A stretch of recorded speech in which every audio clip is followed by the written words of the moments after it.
Aha, I'm here. I'm just sipping a cup before I say good morning. Ah.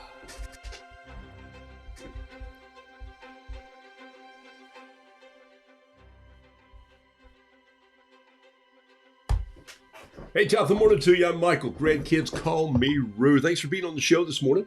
Had to fill up my teacup there and just signing on a couple minutes early to just work out some bugs in the system. Mine, not the computers. No, just kidding. Anyway, glad you're here. It's Saturday morning. It's April 23rd. I don't know. This is a silly thing to say, but I'm going to say it because it's what we say. Where does the time go? Carol and I looked at our calendars last night. We were out gallivanting for a little bit, sitting with our newly adopted grandson. He's 3. He's a trip. Oh my gosh, he's a trip. And you know, I'm sure I let my kids do stuff, but he is so agile. So he's like going by on this thing and that thing. He's got a scooter. He turns to the street, goes to the sidewalk, and you're going like, oh my gosh. And you go to just sit back in the chair and go, that kid is enjoying life, as we all should be. Life is a gift. So glad you're watching this morning. I'll say hello to a few of you here in just a minute. And then when I ever have a day or about a half a day, I've been editing video in my studios the last couple of days. And so when I have some time between import, exports, and waiting, it's like watching paint dry. So I watch paint dry. No, I find some things that I've lost. And I found one this morning that I wanted to remind you of. Some of you that have been riding with me on this journey since May of 2020. Holy smokes. Excuse me, March of 2020. Where does the time go? So I want to turn this music down, show you a little something here. We'll just play it back just a little bit. And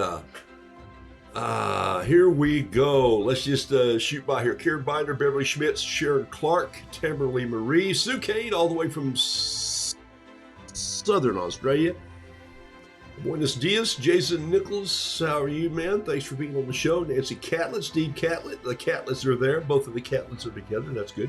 Rhonda D. Hart from Faith, North Carolina. Hope everybody had an ink-spiring weekend. Yeah, I still got some ink on me, Jason. Let me just show you the desk here. Let me go picture in picture. We can do it that way. Still got a little bit of ink left on my hands here. Deborah Lynn Tauber, thanks for being. Great day to plant flowers and depot plants. Wait a minute.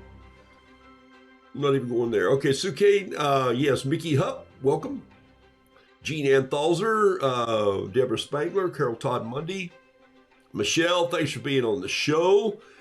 Karen Pulver, Kathy Morrow, Kim Sheets. Okay, so Kim, you made me laugh. This priest and this minister and this rabbit walk into a bar. You and Michelle are nuts. That's all. Don't ever, man, if you all ever collide and get together in the same place, it's going to blow someplace up. The local sandwich shop, the Loyalist, or the church. I'm not sure where y'all are going to meet. But Debbie Bennett, thanks for being on the show. Heather Kuhlman, Denise Albright from sunny Saturdays, Summery, California. Jason, Ann Westra, Marie and Joe Retka. Thanks, Pat Han Normandale. There it is. Betsy Sobolewski. Jane Gillette. Happy back from California. Happy to be back home from CA. Yeah, but that's a good place to visit, isn't it? Virginia Mann, Marie Pikert, Janice Scott, Pat Lightbody, Stephen Dockery. Stephen Dockery has become the self-proclaimed bird painter now of Western North Carolina, I think. He's actually he's not necessarily Western North Carolina, but he's in the Piedmont. We'll call it the Piedmont, which used to be an airline, which I missed, by the way. Elsie McQuillan, thanks for being on the show. Linda Schleichning, Jimma Jensen, Andrea Nell, Alice Durham. Golly, look at all you guys. Chris Whitaker, Paola Cadarnini from Italy. Voila. My wife is coming. I said voila, but I didn't mean that. I've never been to Italy. I've been to Paris a couple of times, but I've never been to. Carol is going to head over there. You know, her friends, they save their money up forever, and they take this trip to celebrate different people's birthdays. I'm thinking, how many birthdays friends do you have? But she's going to cook in Italy, so she's going there this summer. But Paola, I think it's Codarini. Welcome to the show. Glad you're here. June Jones, Catherine Brousseau, Jacqueline Browse, all the way up in Paul Bunyan country. I know that, with babe and the blue ox. And he's cold. He's blue because he's freezing to death. That's why he's cold. Pat Brooks, welcome to the show, my dear friend. Pat, of course, the co-writer, actually illustrator of Noodle Doodle Fiddle Piddle. Thank you all for buying that book. If you haven't looked at it in a while, jump out on Amazon and just type in Noodle Doodle Fiddle Piddle and watch what comes up. Do I have a copy of it here? I do. Look at that. I've got a copy of everything. Noodle Doodle Fiddle Piddle. If I had to find one thing today that it's usually this one. No kidding.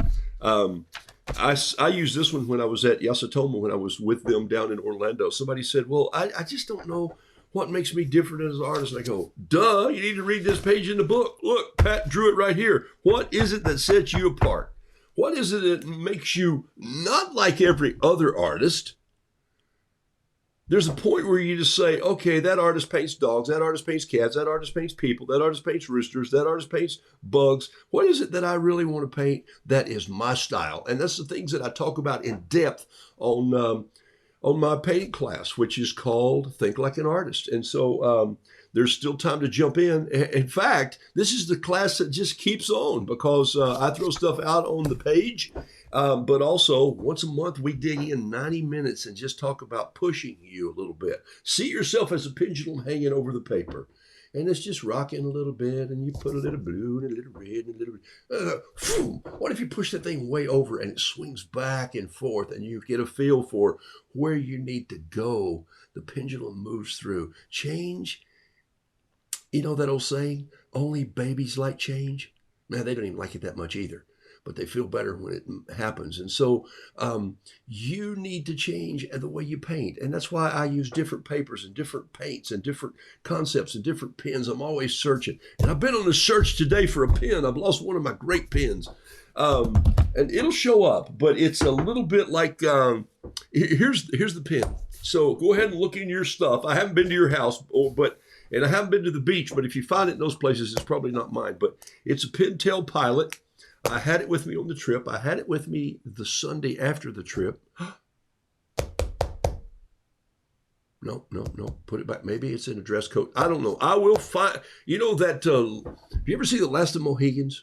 Where Daniel Day-Lewis is about ready to jump through the waterfall. And I'm connected to that story. That's crazy. Stories are connected, and they should be. Daniel Day-Lewis is following the folks and the party, and he's trying to hide from the British and the English and the French armies, and he's hiding from everybody. And they're arresting him, and the folks that are he's with, and he and his new girlfriend hide behind the waterfall, and they send him out and say, the rest of us will surrender. You go, and he goes. He looks at her and he kisses her and he says, I will find you. And he jumps through the waterfall. There's this amazing scene. I actually worked on that film in 89. I did locations for that film. I was living in Western North Carolina. That was shot in the mountains of Western North Carolina and up the Blue Ridge Parkway, Dalton Park. There's a big ravine scene there where we located the scene for the big massacre scene, the ambush.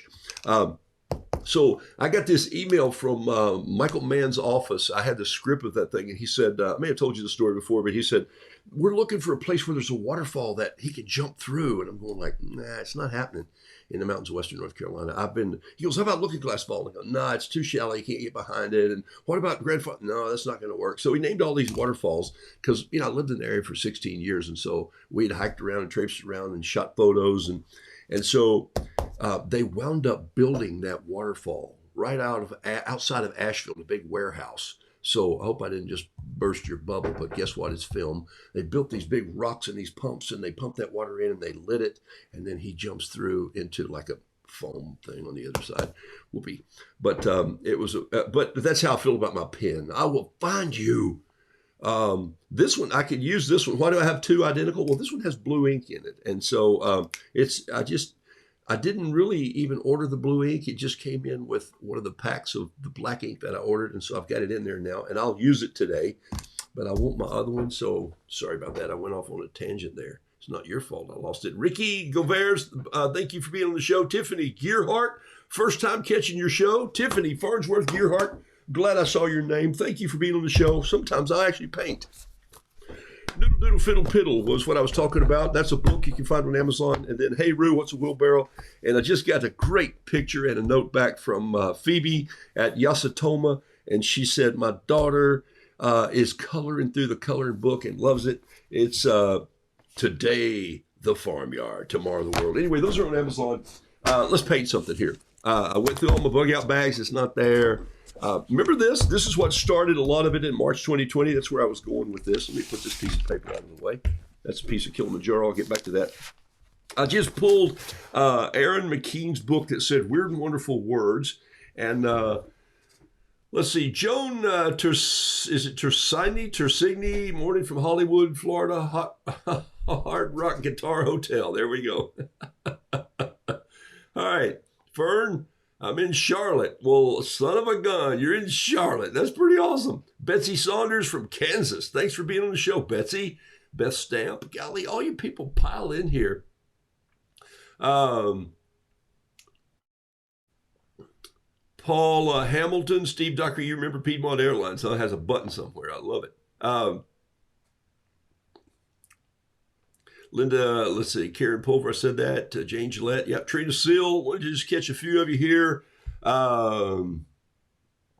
Here we go. Wow, man, all you guys are piling on this morning. Big show. Thank you for being on Saturday. Love it. All right, so here we go. Yeah, I'm always Stephen Dockery. You're dating yourself. Yeah. Is there something wrong with dating yourself? I think she means you're putting age on you. Okay, so this is the book. I would open this book on my early shows, and I would read something in here that reminded me of something I should paint. Because here's one of the things about painting: people go, "I don't know what to paint." I hear it all the time. And maybe you're making that face and you're saying that. I don't know what to paint. Well, just go get a dictionary and find a word in the dictionary and just get an old dictionary. Go buy one at a garage sale or at a bookstore for $1 and open it up and find a word that you don't know and just learn the word. You know, there's a whole bunch of words. Just learn the word, paint over the rest of the page. And that's what I did on this, except I did all mine in roosters. Why? Because, well, I'm a rooster painter. So when you figure it is what you want to paint, figure out what it is, you'll do that. Now I have some leaves in here that I pulled from Pigeon Forge, Tennessee last year, because I had this book up there. There's a sassafras and there's a red maple. There's a poplar leaf.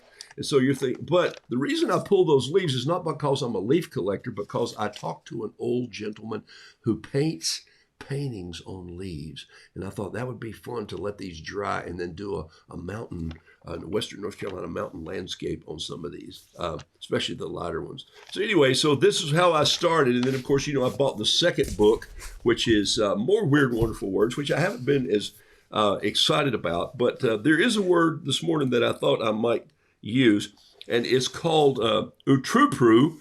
It's Oultrupreu.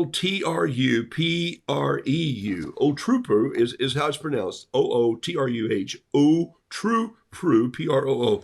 It's of course, as most of these words are, it's not a word that you would read tomorrow or hear your friends say, wow, you're just so outrupru. Nah, they wouldn't say that, but they would say the meaning of this word. You're just beyond brave. Thank you. I love it when we tell kids that they're brave.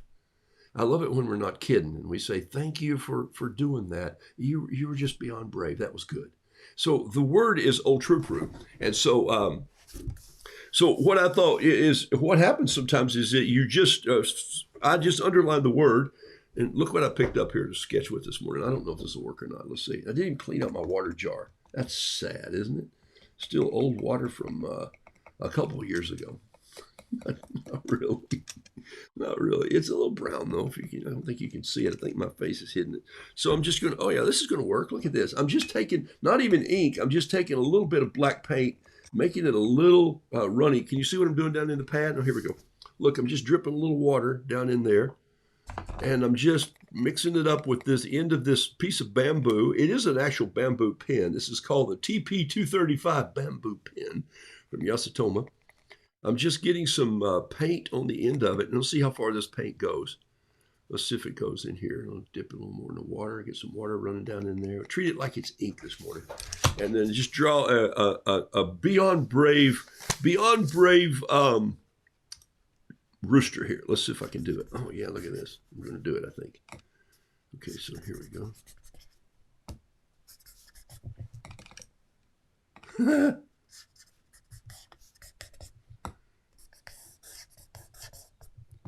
I saw him sort of standing up with his tail bent back a little bit, you know.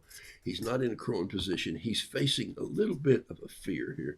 And so I'm just using watercolor paint like I would ink with this sharpened stick. I guess you could do this if you're on a camping trip and you leave your brush at home.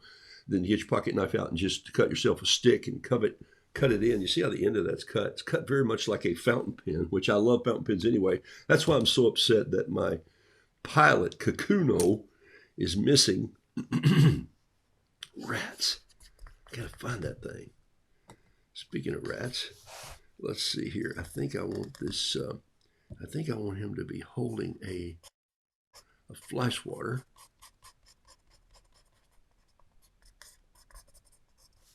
And then it's got, you know, it's a fly swatter because it's got the little wire hoop twisted here. My granny, man, we call her we call one Mama, we call one Granny Han. And she was my dad's mom. She was a knitter in the family, and she would make you stand there and hold the ball of yarn until your fingers were falling off. But she was a trip. So what I do sometimes is I'll just paint this Beyond Brave. Might just have to come in here and get a little bit of yellow. I think I'm messing up my paint right now big time. Yeah, okay. So I can't do that anymore. All right, let's grab a little bit of watercolor here. Come in and just blow some watercolor in here on top of this. I love that. I don't know if you play like this with your colors. I know Jason does. I know some of you does. Jason sometimes will be painting something on inspiration, and I'll go, "Oh man, I love it right there." And then I'll come back in about 2 minutes. I'll make a cup of tea, and I'll go like, "Where did it go?" And he's going like, "Yeah, I love this over here." I love that about him though. He's like, "So what? I'll do it again." And so I love the fact that people take chances with their art, and they should. And sometimes we're just a little bit too. We don't jump through the waterfall. I will find you. I'll paint you. So we don't do that. And I don't know why you don't. But that's what I concentrate in on my painting classes. If you want information on the painting class, go to Patreon, Roodoodles Patreon, Patreon.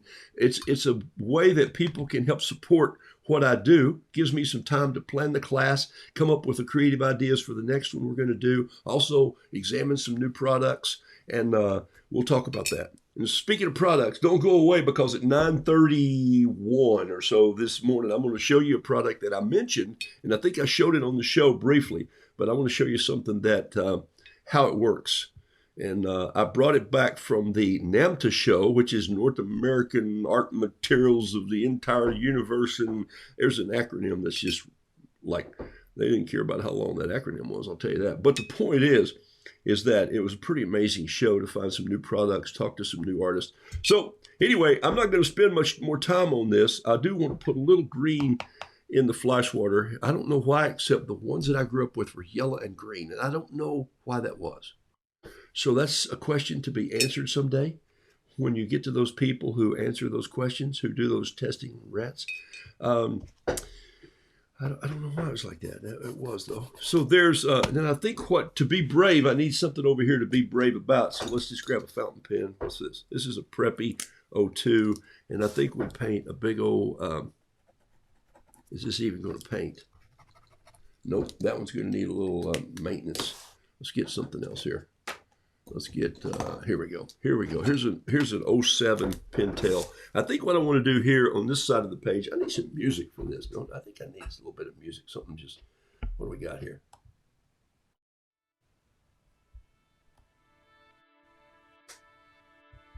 It's probably a little mild for what I was going to paint here, but let's do this. Let's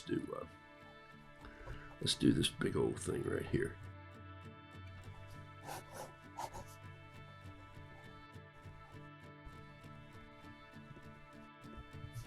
He already looks mean, doesn't he? Yeah.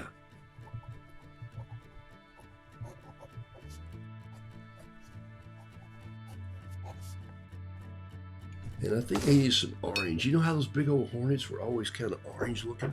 So I'm not painting a honeybee here. I'm painting a hornet.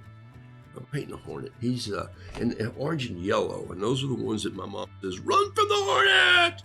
And then a little bit of black in there, just a touch here. Maybe a big old black noggin. And a little bit of French gray in here. Yeah, that's some pretty wimpy music for this hornet I'm painting. But anyway, gives you the idea of... now I think you see the story, right? Rue 423. And so that's what you ought to do sometimes with a book if you hadn't done that in a while. And then if you want to, you just draw an arrow right to this word again and you circle this word. It's called ultra pro, an obsolete or rare word meaning brave, beyond brave. You come on, Mr. Hornet. And my Carol's Aunt Hottie, her name was Hortense and we called her Hottie. She would say, if that bee sits down here again, I will slap his face. Sometimes we'll be eating out on our back deck and there'll be a fly come along and she'll go, if Aunt Hottie were here, she'd slap his face. So, what do your friends, family, and grandkids remember you for? They remember me of going like, Rue will go get the bug assault gun. He has that gun that shoots salt. He'd take those flies into another place. I like this hornet. I don't like hornets, but I like this one in the sketch. So there you go. All right, turn this down a little bit. I'm yelling at you, I think. All right. So, that was Sting. That's a funny pun. Hit that hornet in the eye. That'll sting. All right, got a few minutes here to try on a piece of art for you.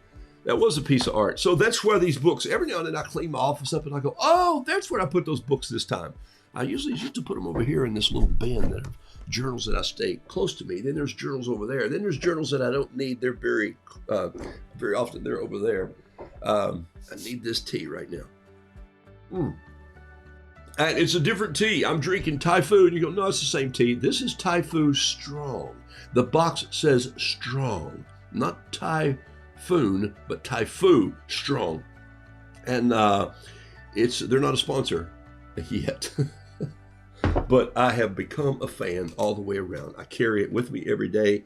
Have a couple cups of tea. Had 2 cups of tea yesterday or 3. Even on a warm day, I'll have some tea. All right. I got some Archie's paper up here on the desk today. I have some of my favorite paper. This is Kilimanjaro. Talked to Carolina Simons the other night. She's an artist. We were at an art opening for a friend of mine who has written a book called, I'll tell you what it's called. Let's see. Nope, that's not it. Thought I had it. Well, I've lost the book she gave me. I'm a good friend, aren't I? It's called Blank Canvas, and Marcy is a dear friend of ours, a friend of Carol's for many years. They painted together in the same class for, 7 or 8 years. They took from this lady who was a wonderful artist who now lives in California. And classes are good, people learn. And so she studied mixing and colors and palettes, and so, but Marcy was learning her way back into art. She, in early 2000, maybe just right before the turn of the 2000, she had an infection in her body, kind of a virus. It was almost like a strep infection. Anyway, she went into a coma and went to the hospital, and they were calling the family because she wasn't going to make it. And then literally a miracle. She woke up the next morning and she was alive. But of course, you wake up, you're alive. But she didn't remember the first 17 years of her marriage or anything about it. Didn't remember college. Didn't remember that she was an art major in college. Didn't remember anything. And so she's been rebuilding that memory all these years. And she's learned to paint all over again. And it's a great story. Tyndall Publishing did the book, and I was visiting with her one day at this art gallery, and I said, tell me that, can I see the video of you and your trailer for the book? And she said, well, we didn't have budget to do that. And I go, gosh, this is on me. When can I meet you? And she said, what do you mean? I said, look, I'm bringing my gear. I'm going to tell your story. And so I got to go, and that sounds like a bragging thing. I don't mean to do that, but I got to go and tell her story. And it was fun. I said, nobody's in the the gallery at 7 o'clock at night in this big place where they paint, and it'll be quiet. And it's an old building with hardwood floors. So I said, I needed it quiet in here. So I set up some lights and just shot her painting and telling her story. And it was really fun to produce that. And so we were at the book signing of this launch the other night. And she gave me a copy of the book, and Carol bought a copy. She goes, wait a minute, we have to buy it. You're an artist. We buy your book. And so we're excited about that. She's on a tour right now. So she's traveling around with Tyndall and to tell her story. Really fun. The name of the book, her name is Marcy Gregg, Gregg, and the book is called Blank Canvas, and it's going to hit the market soon. If it's not on Amazon now, it will be. It's called Blank Canvas. There's a picture of her on the front with a blue bar across her eyes, but it's called Blank Canvas, and it talks about her art and how it's a restoration story. It's just a redemption story. It's just really cool how her life went into a spiral, and she didn't remember her husband. She didn't remember her wedding. It's quite a story. All right. This is Kilimanjaro paper. I love it. I love it for lots of reasons. And so I'm going to paint on some of that today real quickly. I'm going to paint on, I've still got some paper holding over from the art show in Orlando. This is Toronoko. Yes, Toronoko. It feels like a rice paper on the back side. It's very slick on the front. You can paint watercolor on this, and it's a funky paper. And I'm thinking of the people on the show that I see your art. Chris Whitaker, you might like a piece of this.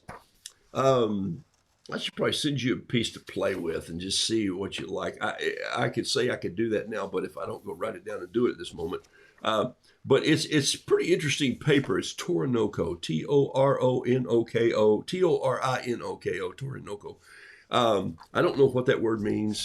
This is a piece of asagami paper, and it feels even lighter.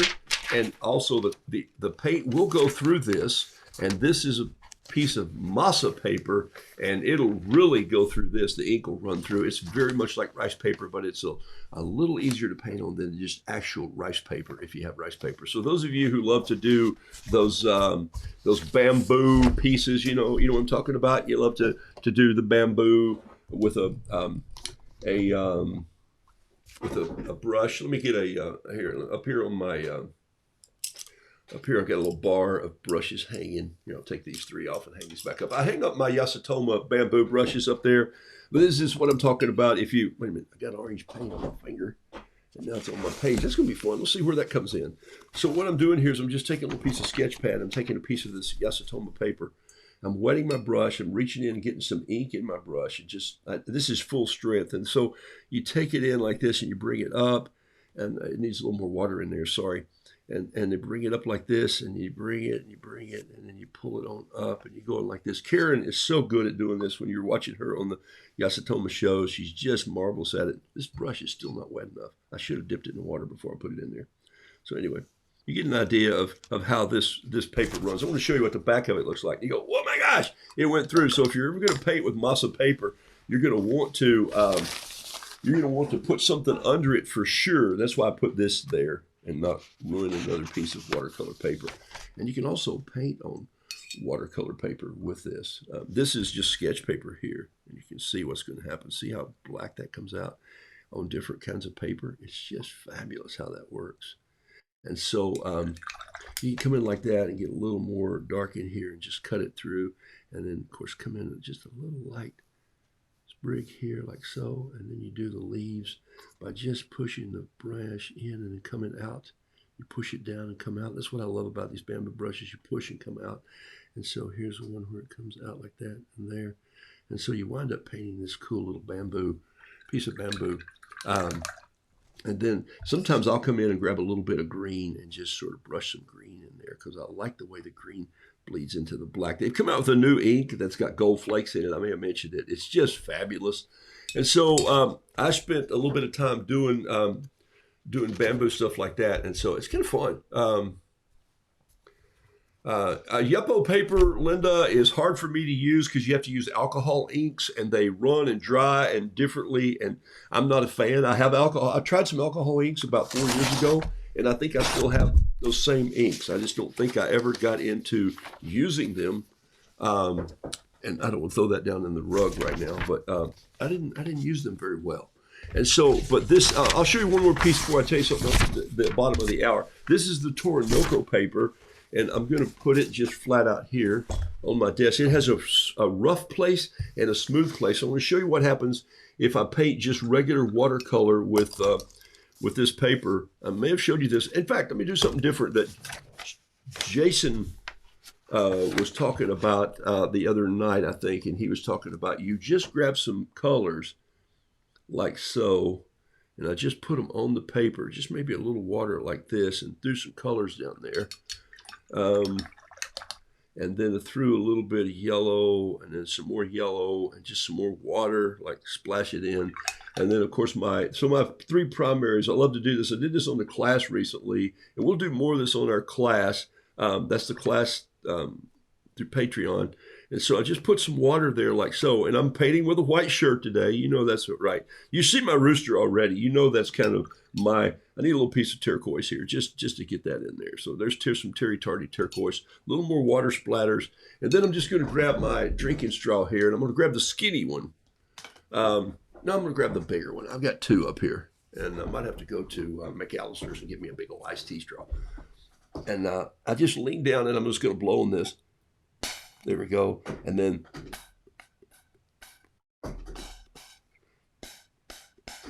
there we go. So that's the rooster. I could come in now and pull up a little bit of this blue and just start to paint the feathers of this rooster.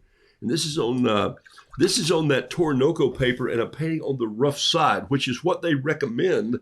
I actually at the show said I want to paint on the smooth side and the rough side, so I did that. That's kind of fun to experiment with. And so, look, here's where I have the advantage of some people. And I got to tell you, something fun happened this week. The folks from Hobby Lobby called, and I met them in Orlando, and they said, well, they didn't call. They sent an email, so let me clear that up. And they said, hey, we want to send you some pads and see if you like them. And I said, well, we had a conversation at the show that was pretty honest about what I didn't like about their own paper. I just felt like it's, I don't enjoy painting on it. And they said, can you tell us why? And so when you tell somebody you don't enjoy painting on your paper, you need to have a couple good reasons. And I said, please hear me out. I'm no expert, but I've painted on, 25, 40, maybe 50 different papers. 50 is a good number for me. Repetition is good. And so I just said, there's something about the tracking in it that when you make the rough one, it's just almost too much of a pattern. And I feel like it just repeats instead of just the natural undulations like I find in Kilimanjaro. That rag cotton just has these natural undulations that make it look more authentic. Instead of it looks like it was pressed with here, let's give you an example. This paper towel has all kinds of designs that were pressed in it. To the point where if I put blue paint on it, it starts to look like this because it looks like everything looks like a fan shape or like you actually put an iron on it. And I don't understand why your process did that. And so that bothers me in my style. So hear me clearly, not a condemnation, not a judgment call, but a discernment for my own art. And so they said, hey, we have new paper coming out and we want you to try it. And we feel like it's better quality and it'll up our game some. And I'm going like, you guys should up your game. You have a massive following in the country. And so let's up your game some and send me some. So they're going to send me some in the next bit and I'm going to try it. And I said, you know what? I'll tell you what I'll do. I'll put it on the show and we'll see if people love it. And I'll paint with it. I'll try it out. And then, we'll go from there. And so as a disclosure, they're sending me some free of charge, saying, here, try it out, see what you think. And so I'm going to do just that. So that'll be fun. And then I'll give you my honest opinion. I've got no dog in the hunt, okay? So there we go. So this is on Toronoko paper, and you can see how loose it is. Look, it's still running. Can you see that? And so it's going to take it a little longer to dry. Even though this is a rough side, it just doesn't have the absorbency that a normal cotton or a rag cotton or a pure cotton. There is a little bit of cotton in this. It is a pulp paper. It's not like their mineral paper, which is calcium chloride, which you got to go to the geology department to get the stuff that's made out of. So anyway, that gives you an idea. I'm going to tell you about a product, and then I'm going to paint one on Kilimanjaro, and then we have the christening. Look, I have a new paint book. And but so one of the things that I found when I was at the art show was just two booths over from where I was.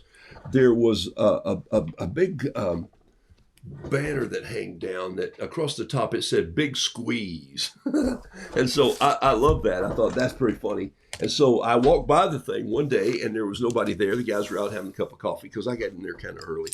And I thought I picked this thing up, and I was like, I got to go back and look at that. And here it is, right here. I showed some of you on the show. It's this thing right here. There's a word for this, and I think the word is kerwhipple. Am I saying that right? I believe the word is kerwhipple. Kerwhipple. WHIBBLA. Kerwhipple. Really, the word kerwhibble, it's one of those rare words, but it means whatchamacallit or thingamajig. So this is one of those whatchamacallits or thingamajigs, but really the name's right on the handle. It says Big Squeeze. And it's not for lemon juice or garlic press, although I might could get a lemon peel in there. I can see it squeezing a little orange peel around your martini. But what it is really is to help you save some money. You get if you buy watercolor cakes, flat pans, this is probably not going to help you. But in the last 15 years, all I painted from is watercolor in tubes. I love it because I think it's a little richer. It's a little looser. I don't have to wake it up with much water. It's not diluted as much when I put it in my colors. I get brighter colors with tubes. And so that's why I buy. Now, this is all American Journey, but I got to thinking about all the epoxy that I use in my shop. I got Easy Weld. I've got E6000. I've got all these epoxies and things that I use in the show. And I thought, hey, and then you got toothpaste, right? So you got anything that you can put through here. It's the guy who invented this and drew it up. I think his father was an artist. Steve Galanti is his name. And Steve and I met at the show. I got one of his cards here, which I'm going to destroy. Not really. There's the Big Squeeze. And so I just want you to see this. Steve gave me this one. And I said, I'll probably use it with some of my smaller watercolor tubes, but it's going to be stolen from me. And that's the reason that I asked for a blue handles, because it's Carol's favorite color. So it's going to wind up on the oil painting desk downstairs. But before it gets down there, I thought I'd show you just real quickly how it works. And I keep a pan like this around lots of times for just my own use, and I paint out of this quite often. But maybe you have tubes like this that are just pretty well squeezed out, and you've tried to fold them up from the bottom. You can see that's what I did. And the reason I have all these is because it breaks my heart to throw them away, knowing there might be enough in here to make the comb on a rooster. I mean, remember, I'm painting in, like Caroline the other day said, please open that box. I want to see, do you have your watercolors with you? And I go, sure, I always have my watercolors. And so I gave her a little watercolor painting at the art gallery, but this is what I paint from most of the time. It doesn't take a whole lot of red to keep this full. We sometimes waste paint by piling in this big glob and then realizing I just needed the tip of my brush. And so this is probably 10 brush tips in here. So even if I take one that looks like it's just been squeezed flat, I just want to demonstrate this just for a little bit here. I put it in here. This thing is made so well. I started looking at it in detail. There's some little cleats on the inside too that honestly I think help the tube run straight so it doesn't get twisted in there. I don't know if that's what they're for. Steve hasn't told me that. But I would think engineering-wise, that's probably what they're for. I was able to paint him one of my business cards, and he said, I'm giving this to my daughter because she has a parakeet named Blueberry. So I painted something for Blueberry. But here's how this thing works. It doesn't pinch you. If you've got one that the arm swings over, if you've got a little one that's hard to turn, it's very easy to turn. Drop it in like this, open it up, just put the tube right here. These are, it's machined really well. These are aluminum and they're cleated. You know what I mean by cleated? Watch, I'll show you. Here's what cleated means. Look, I'm going to put his business card in there. I think I'd do that just for the sound. And I don't know if you can see this business card, but now it has all these, it looks like a piece of corrugated tin. So this is cool right here. Okay, so that's what it's going to do to this tube. I'm going to see if we can get a little bit out of this. And I've squeezed this pretty well. But here we go. We're just rolling it in. In fact, I'm going to go ahead and take the top off. You know how you squeeze tubes from, because I need a little more shot right there anyway. So I'm just going to squeeze it in. There. Oh my gosh, look at that. It's already blowing out of here. Boom, boom, boom, boom, boom, boom, boom. Look at all the paint that's inside that thing. Now, what I might do is get to right here where we cap it off, take the last click, and I'd probably get a palette knife and just come in here and squeeze off the top bit and put it down there. I might go a little farther. Oh, there's a little more coming out. Oh, oh, oh. That's enough right there to paint a Roo with. You think I'm kidding? That is plenty to paint with. So look, I'm going to prove it to you. And that baby is bone dry. I love it, love it, love it. And look. So anyway, I sent Steve an email and I said, look, I'm going to show my world your tool today because this thing for me is just really cool. Sorry, I just knocked over all my audio here because I've got too many things going on the desk at one time. But let me show you what I'm talking about here. If I've got a little bit of a rooster here, just on this page right here, here he is right here. And this is the last bit on this palette knife that I squeezed out of there. Take a look. I'll grab myself a little number 8 brush, a little water. Come in here like this. Let's just put just a touch of water right here. Look, this is on the palette knife. This is the last little squeeze out. Take a look at how much paint is here. That's really more than I need. Actually, I'm rinsing some of it out right now. Good night. So I pay anywhere from $8 to $15 to $20 for a tube of watercolor paint. So don't throw it away. And I think this thing sells for $30, $34 or something like that. I don't know.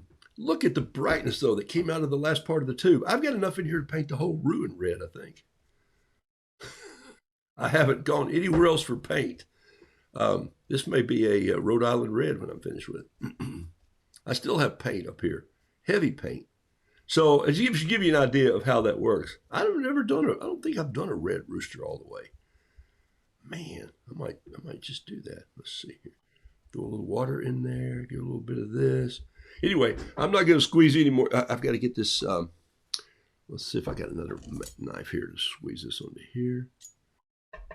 And put it down on my, all right, there we go. And then I'll drop those in the water. That's all that came out of that little tube that I was ready to throw away. And look at this. I've got, would you think that I had some gambos? Yeah, and look how they're squeezed. They're squeezed crooked and sideways and upside down. And so I'm going to get all this gambos out and I'll put it into paint pans or into my trays. So I love it. Anyway, excited about that. So Steve, great job on the product. Thanks for sharing one with me, my family. I love it. It's called the Big Squeeze. And you probably, if you're an oil painter or if you're painting with basics, acrylics or anything like that, you probably need this. Think of all you'll save. Because I also, those little tubes that you buy, even the cheap ones, you're saying, why am I throwing this away when I can't get my thumbs to squeeze any more out? And then I have friends who cut the things open and rip them open and they've just got paint.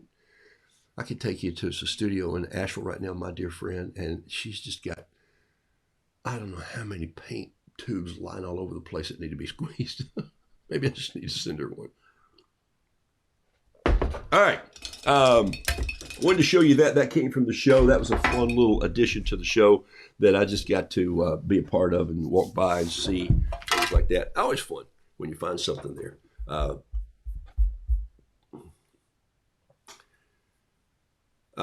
You can squeeze the cone of your red tube with your fingers now. Yeah, I could do that, but you can also squeeze it up like this, but at the same time. Hey, and Steve's on. Look. Hey, Steve. Love to see you on the show. BigSqueeze.com. That's how you find it. So I didn't tell that very well. So tell your daughter hello. Glad she loves the Roodoodles. And thanks for sharing one with me. Carol is going to love it, I'm telling you. And as we both do already. She has one that's a little small one that the arm has to swing around. And she's always trying to push the little key or crank the little lever or something. And so I think you've just taken this great idea and simplified it. So I love it very much. All right. Hey, it's quarter till here, and this is Kilimanjaro paper. I'm gonna show you just painting out of this what I love to do with one more Roo. Lila was excited when she mentioned her parakeet blueberry. I love it. Love it, love it, love it. And Steve is saying now you can take and squeeze the cone of the red tube with your fingers and get even more out. So he's saying what you can do now is you can take this last little cone here and just give it one more little squeeze down like this, and you'll probably get one more little piece out. Like if I take this and go like this, what I've done, oh my gosh, this is not his first barbecue, is it? You see what just happened? What I did then was I just took all this that's been emptied from the tube that comes up to the top, comes to this last little capsule here, this cone, and you squeeze it like that, and you get one more little last dribble out. That's brilliant. Thank you for that little added information. And that's enough red right there for me to paint all next week. No kidding. And so why would you waste good art supplies? Don't do it, people. Don't do it. All right. That's awesome. Never heard of that, Sally Ann Smith said. Red is my favorite color. Love that Roo. Well, this is a red bird. All right.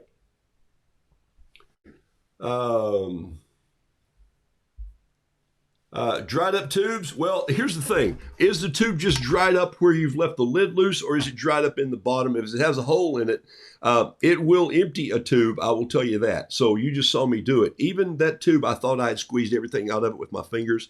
And what I do is I tend to roll them like this. So somebody's asking me questions about it. I tend to roll them like this. This way, those little cleats in those aluminum tooled spindles, they literally push inside each other and force, as the tube comes down, it forces all the paint upward. You see that, but there's a lot of paint left in this one. So the other thing is just clean up my tubes a little bit. So I'll drop another one in here and just show you what I'm talking about. Look, if I put this right here and just start bringing it uphill like this, watch what it's going to do. It's changing the shape of this tube back to saying, I have that much paint left in there. That's brilliant. So I'm going to stop right there. And now I have everything right in the top. Boom. And that's why I brought all these over here today to do that. Like this one right here. This is gamboge. Man, come on. I use gamboge like it's salt out of the salt pig that we have in our house. So there, I'm going to push it to there. And then what I'm going to do is I'm going to squeeze the rest of that cone out with my fingers like Steve just told me to do. So, all right, there we go. Hey, I love that. I do like this red Roo. I'm going to grab a little black in here with this pen and some of this paint that I've done. This is this bamboo pen that I love. You got to know that this is the part that we had so many laughs of at the show in Orlando about why a big, tall, block-headed, long-haired German guy was painting with Asian brushes. And I just had to tell folks, I love my American Journey brushes. I love Cheap Joe's, and I love these natural bamboo brushes that I use. And I have all shapes, colors, sizes. Well, not colors. Mostly mine are green. But what I do love is I love the looseness of this bamboo brush. And it has just been a treasure for me to paint with. And so I even love it when I come in and just bring some black to this like that. That's cool. Put a little eye right there, a little shadow under here. I've got to do a little cross hatching with this pen to see if it's going to work here. Grab this pen. Jason, I don't know if you've done this yet. I think you have one of these pens. You might like using paint instead of ink with this pen because of the drag. That might be something that you could really sketch that mountain scene with, you know? And I'm thinking, wow, look at that. That's pretty cool. What if I came in with, I feel like I'm calling in the shrimp boats or something. What if I came in and poured got some green down there and just came in the back of these mountains and came in with a little bit of green and water and just let that sort of run and shadow in there and come to some of this spring green. Anyway, I think you get the idea of where this is going. You're kind of making a little, I love the loose light sketching of this. This is more of my journal style anyway when I'm out and about and I want to just create, and I'm going to create some trees back here on this mountain with this same brush. I'm just going to go in there, just kind of come in here and do a little bit of this.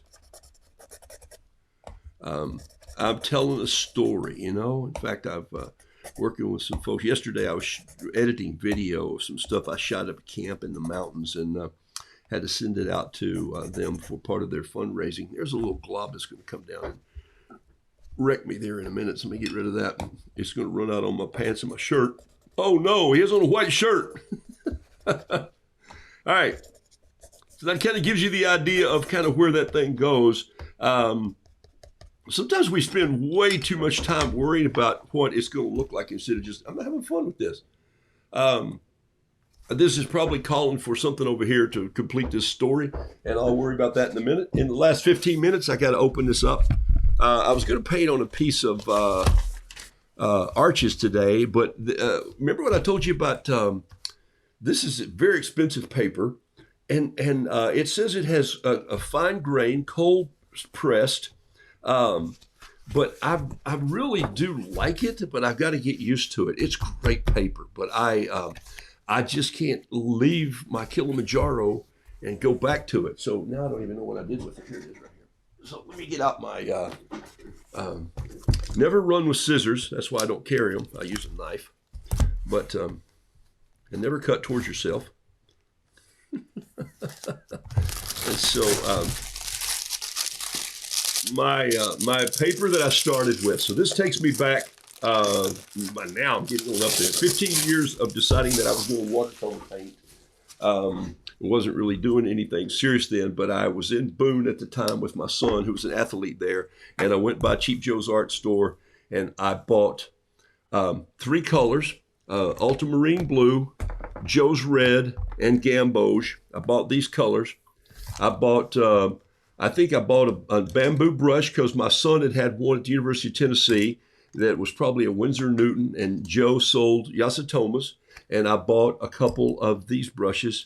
And if you still look in the catalog today, if you look at Cheap Joe's art stuff and you look, just hashtag the search Roo, it's a Roo 857 is the SKU, right? And so there's what I started with, except for they've put in a bigger box now of paints. I think they've added the full 6 colors that I start with, which was gamboge, Cheap Joe's red, ultramarine blue, probably a Terry Tardy turquoise, a Payne's gray, nope, lamp black,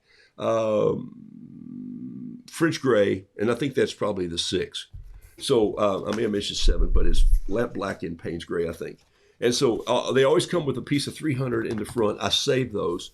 I love the little fly pages in between. They are just great scramble pages for sketches. And then I love this paper. Aaron and I both started on this paper, and we are excited about it today. Arches is easy for me to paint on. Linda, here's the thing. If you've been using arches and you've developed how your paint and your water and your style works on that, then don't stop. Change every now and then to get a feel, but come back to the paper you love. That's what I do. The reason I try all these other papers is because I literally love what happens when you paint on a piece of light sketch paper. I love it. Take a look. I'm just playing here. And so you go, wow, that works. And so the concept is, if you've got arches, I don't use a lot of 300-pound paper because it flows differently than the 140-pound paper. So those of you who want to know that, this is stuff I get into a little deeper in the classes. But anything that you're comfortable with, paint with it, okay? Every now and then, though, just branch out a little bit. Remember my story at the beginning? Change a little bit. Go in a different direction and then come back home. That's fine. And then maybe in the process of coming back home, you find something else. You just don't have to go spend a fortune for every piece of paper and watercolor supply that you need. Buy good tools, but you don't have to own all of them. This is a collection of over years. I've got a cup that has 30 pins in it, and I don't even know what I'm going to do with all of them. Okay? I've got another pile that I keep here. I could wrap my hand around, and that's too many.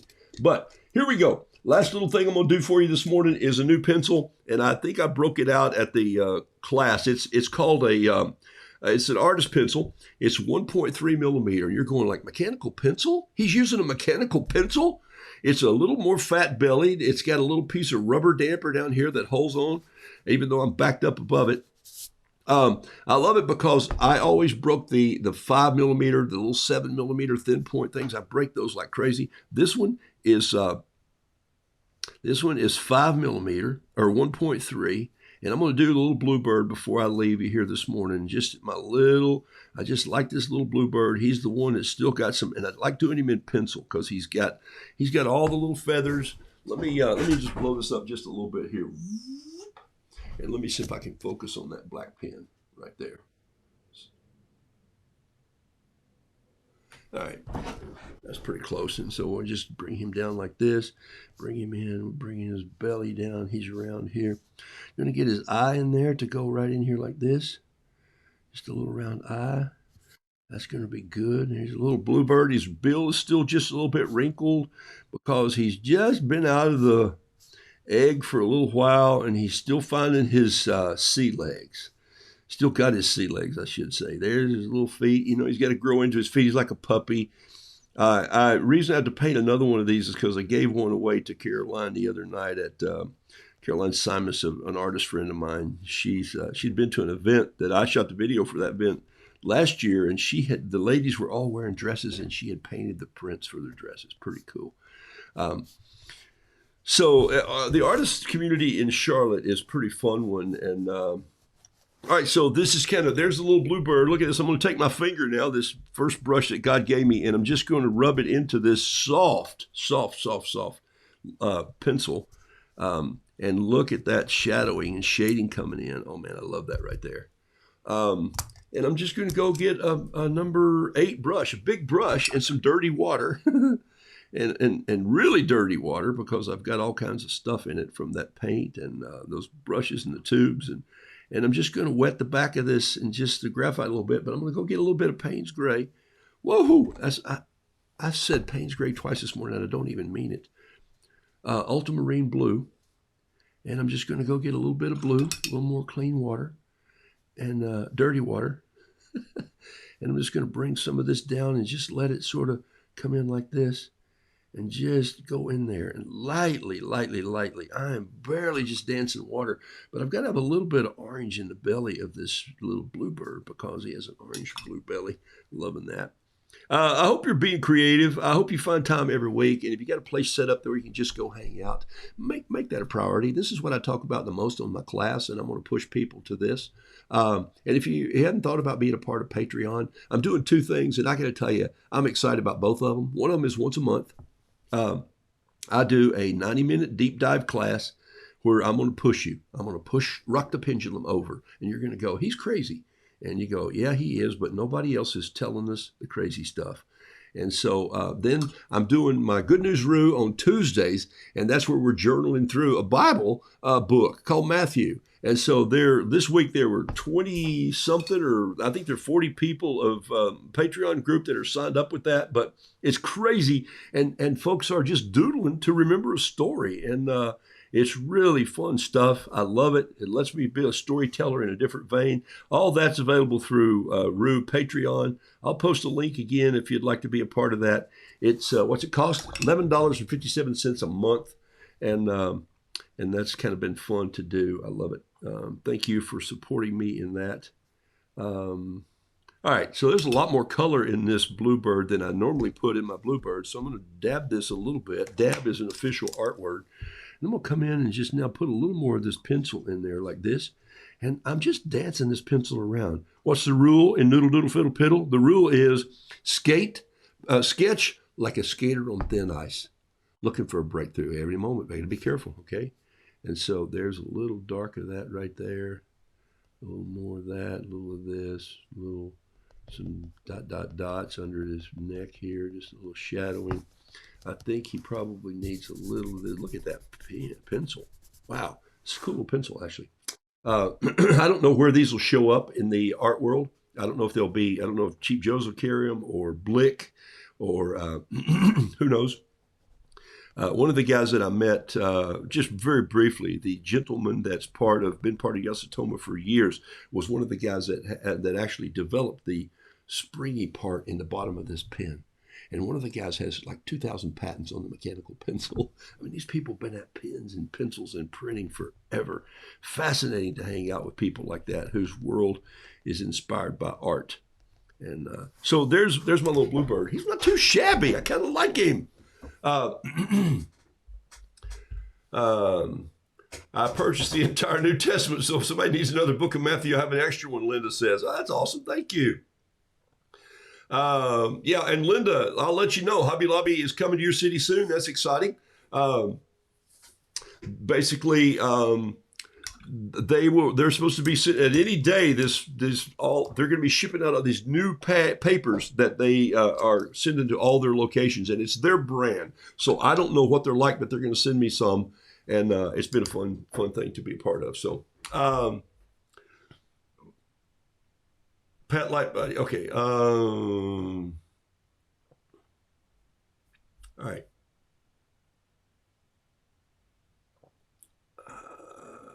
I'm looking for any questions. I'm going to do a question search here for just any cues. Whoops, not now. What's the name of the book and her name?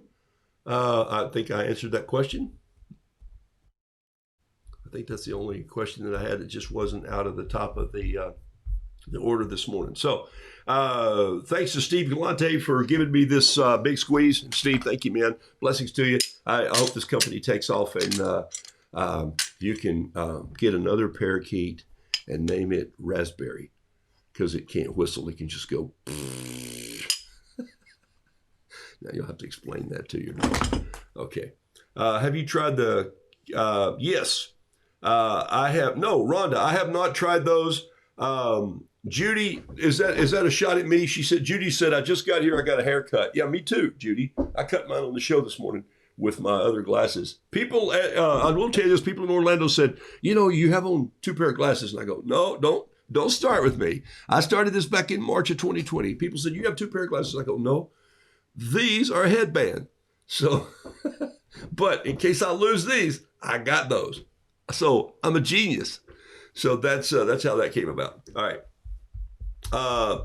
The Kuretake watercolors, I'm familiar with them, and I have some other Asian and Korean, Japanese watercolors here that from time to time I try.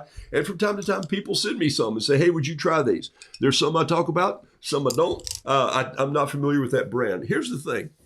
Work at what you love to work with. Work with the tools that you enjoy and that work well with your style. I'll repeat this over and over and over on my class. Repetition, folks. That's how it works. Okay.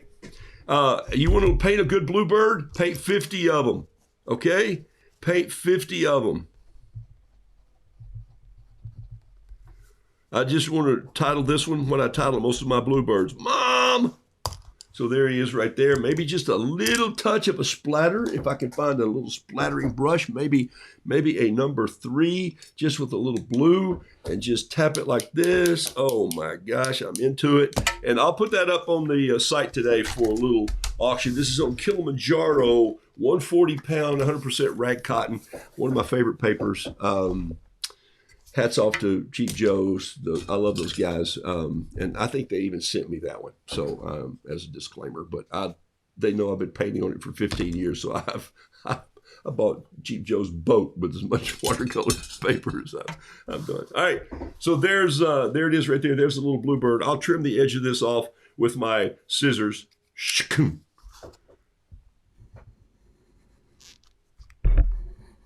I think I might jump in the convertible and go to the farmer's market today. So I hope you have a blessed day planned. Finish up here, just a last little sip of tea or coffee, whatever you have. I'm having Thai food. Think about somebody you can make a call to right now. Just encourage them for the day. I will see you Monday morning, Lord willing, right here, just doing another goofy show. And we're going to talk about painting. What a clever idea. But then I'll see you Tuesday for Good News Roo. And then get ready. I'm also working on some new ideas for the new class coming up, which is May 3rd is our next 90-minute drill down. That's through Patreon. Okay, that's all I got to say today about that. So crimp that piece of hair and see if it stays back. Michelle, that's funny. All right, so what I can do maybe is just roll my hair up with this big squeeze and see if it stays back. I love it. We may have found a whole new tool. Maybe you could warm the rollers up, with warm water first, and then just go. Hey, I like that 1920s crimp style that you have. Those that music and that style is coming back. Great Gatsby. What was the tool used to cross hatch under the red roo, please? The tool I used to cross hatch under the red roo was a TP235 bamboo brush. And let me tell you how I got this one. Somewhere in the box over there is a stick. And I went out in the yard one day and I took my pocket knife and I carved myself a little stick to paint with because I was just doing pen and ink. And I happened to be talking to Phoebe Lee at Yasutoma about their brushes.